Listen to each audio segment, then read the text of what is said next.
దీపావళికి బొనాంజా పండుగకు గొప్ప కానుక జీఎస్టీ సంస్కరణలతో ధరాభారం తగ్గిస్తా అంటున్నారు ప్రైమ్ మినిస్టర్ నరేంద్ర మోడీ.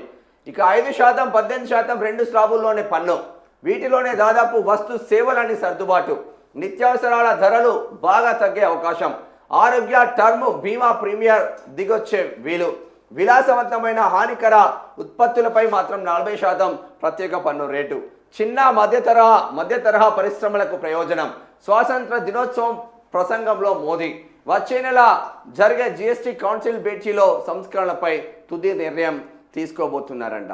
దేశంలో దీపావళికి జీఎస్టీ పండుగ రానుంది. పేదలు, మధ్యతరగతి చిన్న పరిశ్రమలు పన్నుల నుంచి ఉపశమనం కలిగించేలా ఇప్పుడున్న 4 జీఎస్టీ స్లాబులను రెండింటికి తగ్గించేందుకు రంగం సిద్ధమైంది. జీఎస్టీలో కేవలం 5%, 18% పన్ను రేట్లే కొనసాగుతున్నాయి.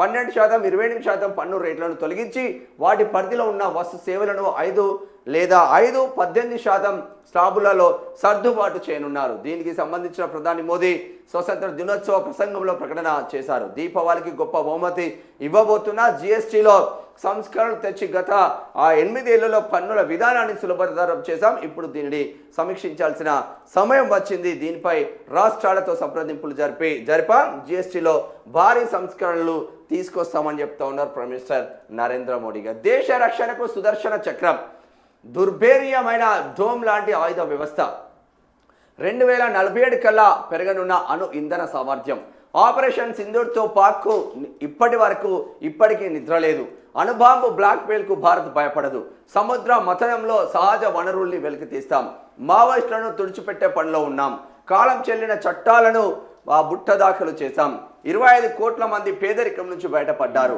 స్వాతంత్ర దినోత్సవంలో ప్రధాని నరేంద్ర మోడీ మావోయిస్టులను మట్టు పెడతామంటున్నారు. మావోయిస్టులు మీకు చేసిన అన్యాయం ఏందే? మీరు చేసిన అన్యాయాలకే కదా మావోయిస్టులు పేద ప్రజల వైపున ఉండి అడవి బాట పట్టిళ్ళు. మీరు చేసిన దుర్మార్గాలపైన కదా పేద ప్రజల వైపు అడవి బాట పట్టిళ్ళు మావోయిస్టులు మీకు చేసిన అన్యాయం ఏమున్నది? ఛత్తీస్గఢ్లో ఆంధ్రప్రదేశ్లో తెలంగాణలో ఛత్తీస్గఢ్లో ఎక్కువ మైనింగ్ ఉంది కాబట్టి మావోయిస్టులు లేని ఛత్తీస్గఢ్ను తీసుకొచ్చి ఆ మైనింగ్ మొత్తం దొబ్బుకుందామని ప్లాన్ చేస్తున్నారా?